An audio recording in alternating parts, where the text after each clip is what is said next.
পৃথিবীর এমন এক জায়গা যেখানে সময় হু হু করে বাড়তে থাকে সাধারণ সময়ের থেকে। পৃথিবীর এমন এক জায়গা যেখানে গেলে মানুষের বার্ধক্য অনেক তাড়াতাড়ি দেখা দেয়। পৃথিবীর এমন এক জায়গা যেটাকে মনে করা হয় সেন্টার অফ ইউনিভার্স।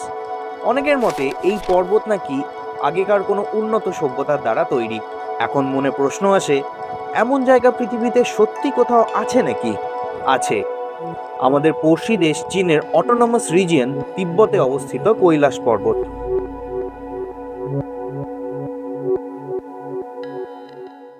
কৈলাস পর্বতকে আবার অ্যাক্সিস মুন্ডি বলা হয়, যার মানে হলো মহাজাগতিক কেন্দ্র বা সহজ কথায় বিশ্বের কেন্দ্র। মনে করা হয় যে কৈলাস পর্বত স্বর্গ এবং পৃথিবীর মধ্যে এক স্বর্গীয় সেতু হিসেবে কাজ করে। সেই সূত্রেই বলে রাখি যে এই কৈলাস পর্বতকে 4টি ধর্মের মানুষ অত্যন্ত পবিত্র ও শ্রদ্ধার জায়গা হিসেবে মেনে থাকেন। সেই ধর্মগুলি হলো হিন্দু ধর্ম, বৌদ্ধ ধর্ম, জৈন ধর্ম এবং বন ধর্ম। এগুলোর মধ্যে বন ধর্মটা শুনতে একটু নতুন লাগছে, কি তাই তো? আসলে বন ধর্ম হলো তিব্বতের একটি প্রাচীনতম আদিবাসী ধর্ম, যার অস্তিত্ব বৌদ্ধ ধর্মের আগে থেকেই। এই ধর্মের অনুসারীরা আত্মা, পূর্বপুরুষদের পূজা আর প্রকৃতির রহস্যময় শক্তিতে বিশ্বাসী। এনাদের ধারণা এইসবের দ্বারা জীবনের রোগ, শোক ও অমঙ্গল দূর করা যায়। হিন্দু ধর্মের মতেও মনে করা হয় যে এই কৈলাস পর্বত ভগবান শিব এবং দেবী পার্বতীর গৃহস্থল। অন্যদিকে বৌদ্ধ ধর্ম অনুযায়ীও মনে করা হয় কৈলাস পর্বতে 2 দেবতা চক্রসম্ভারা এবং বজ্রযোগিনীর বাসস্থল। আবার এই বৌদ্ধ ধর্ম অনুযায়ী মনে করা হয় মিলারেপা, যিনি ছিলেন একজন তিব্বতী যোগী এবং একাধারে কবিও, তিনি একমাত্র 11th সেঞ্চুরিতে কৈলাস পর্বতের ওপর চড়েছিলেন। আবার জৈন ধর্মে কৈলাস পর্বতকে অষ্টপদ হিসেবে পুজো করা হয়। এনাদের মতে এই সেই পবিত্র স্থান যেখানে তীর্থঙ্কর প্রথম ঋষভনাথ মূর্তি লাভ করেছিলেন। কৈলাস পর্বতের মতনই শ্রীলঙ্কার অ্যাডামস পিককেও 4টি ধর্মের মানুষ মেনে চলেন: হিন্দু, বৌদ্ধ, ইসলাম এবং খ্রিস্টানিটি ধর্মে। এই অ্যাডামস পিকে 1.8 মিটারের একটি বড় পায়ের ছাপ দেখা যায় পাথরের মধ্যে। বৌদ্ধ ধর্ম অনুযায়ী মনে করা হয় যে এটি ভগবান বুদ্ধের পায়ের ছাপ। আবার হিন্দু ধর্মে এটিকে ভগবান শিবের পায়ের ছাপ হিসেবে মনে করা হয়। অন্যদিকে ইসলাম এবং খ্রিস্টান ধর্মে মনে করা হয় যে এটি প্রফেট অ্যাডামের পায়ের ছাপ, যে কিনা পৃথিবীর প্রথম ব্যক্তি যাকে ভগবান সৃষ্টি করেছেন। অ্যাডামস পিক নিজেও একটা পবিত্র আর রহস্যময় জায়গা। এটি নিয়ে পরে অন্য কোনো ভিডিওতে আলোচনা করব। এই কৈলাস পর্বত থেকেই সামান্য দূরে রয়েছে রহস্যময় 2টি লেক, মানস সরোবর লেক আর রাক্ষস তাল। হিন্দিতে এই তালের মানেই হলো লেক বা জলাশয়। অলমোস্ট সেম ওয়েদার কন্ডিশন আর টেম্পারেচার থাকা সত্ত্বেও এই 2টি লেকের মধ্যে আকাশ পাতাল তফাৎ দেখা যায়। মানস সরোবরের জল মিষ্টি জল, মানে পান করার যোগ্য। এই লেকের জলে মাছ এবং অন্যান্য জলাশয়ের জীব দিব্যি বেঁচে থাকতে পারে। মনে করা হয় পূর্বে এই মানস সরোবরে দেবতারা স্নান করতেন। আধ্যাত্মিক তাৎপর্যের জন্য এই লেক হিন্দু, বৌদ্ধ, জৈন এবং বন ধর্মের মানুষদের কাছে এক পবিত্র স্থান। মনে করা হয় মানস সরোবরের জল পাপ পরিষ্কার করে এক অপরিসীম শান্তি প্রদান করে। আপনার যদি এরকম কোনো অভিজ্ঞতা থেকে থাকে তবে কমেন্ট বক্সে অবশ্যই জানাবেন। মানস সরোবর থেকে প্রায় 3 থেকে 5 কিলোমিটারের দূরত্বের মধ্যে অবস্থিত রাক্ষসতাল। এই লেকের বৈশিষ্ট্য মানস সরোবরের পুরোপুরি বিপরীত। রাক্ষসতালের জল অত্যন্ত নোনতা, যা পানের যোগ্য নয়। এই লেকের মধ্যে বা এই লেকের ধারে কাছেও তাই কোনো গাছ বা কোনো জীব জন্মায় না। এখানকার পরিবেশ মোটামুটি একই থাকা সত্ত্বেও 2টি লেকের জলের এত ফারাক সত্যি একটা রহস্য তৈরি করে। তবে এর সামান্য কিছু বৈজ্ঞানিক ব্যাখ্যা রয়েছে, সেই টপিকে পরে আসছি।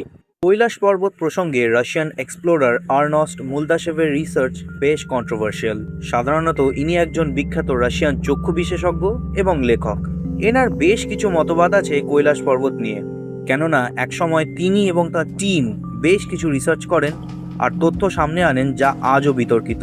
এনার মতে কৈলাস পর্বত আগেকার কোনো উন্নত মানব জাতির দ্বারা তৈরি এবং তারাই নাকি এই পর্বতটিকে একটি পিরামিড আকার দিয়েছেন।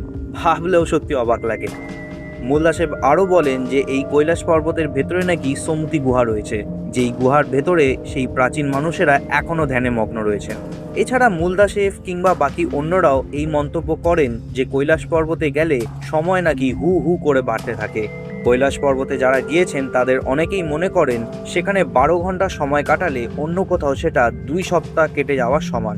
কিছু তীর্থযাত্রী এবং ট্রেকার লক্ষ্য করেছেন যে তাদের চুল আর নখ স্বাভাবিকের চেয়ে অনেক দ্রুত বেড়ে যাচ্ছে।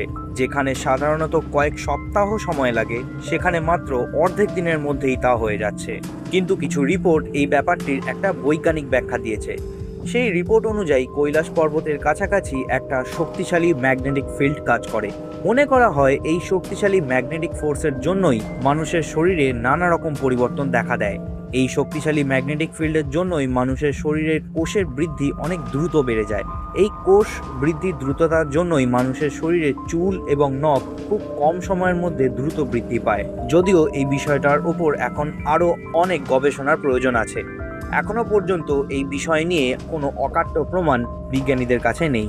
আরেকটি ব্যাপার যেটা লেক মানস সরোবর ও রাক্ষসতাল নিয়ে আগে বলেছি, যে দুটি লেক একই পরিবেশে থাকলেও একটি লেকের জল মিষ্টি অর্থাৎ পানের যোগ্য, আর অন্যটির জল লবণাক্ত।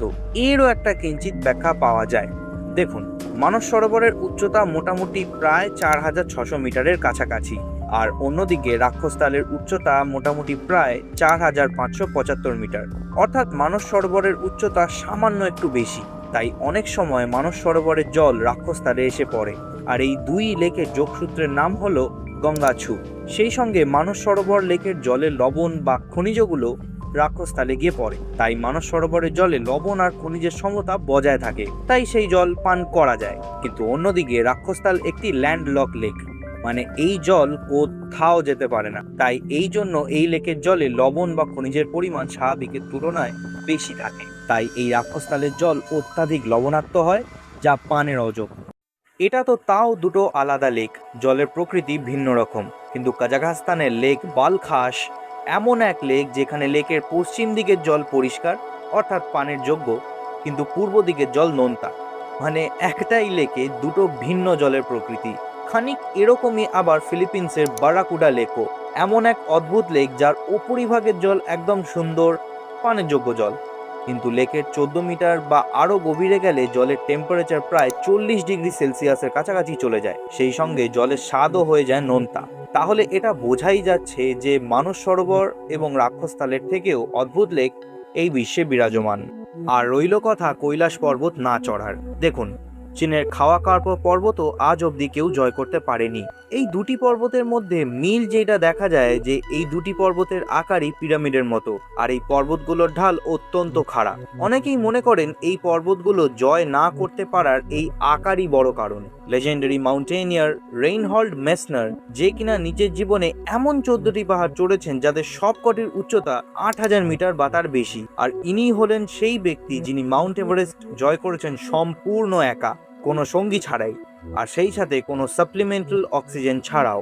এই রেইনহল্ড মেসনারকে চাইনিজ গভর্নমেন্ট 1980 সালে কৈলাস পর্বতে ওঠার জন্য অফারও করেছিলেন, কিন্তু তিনি সেই অফার গ্রহণ করেননি। তার মতে এই পাহাড়টি নানা ধর্মের মানুষের কাছে খুবই পবিত্র এবং এই পর্বত জয় করলে সকল ধর্মকে অপমান করা হবে। হয়তো এই নানা প্রকার কারণের জন্যই 2001 সালে চাইনিজ গভর্নমেন্ট কৈলাস পর্বত আরোহণ পুরোপুরি নিষিদ্ধ করে দেয়।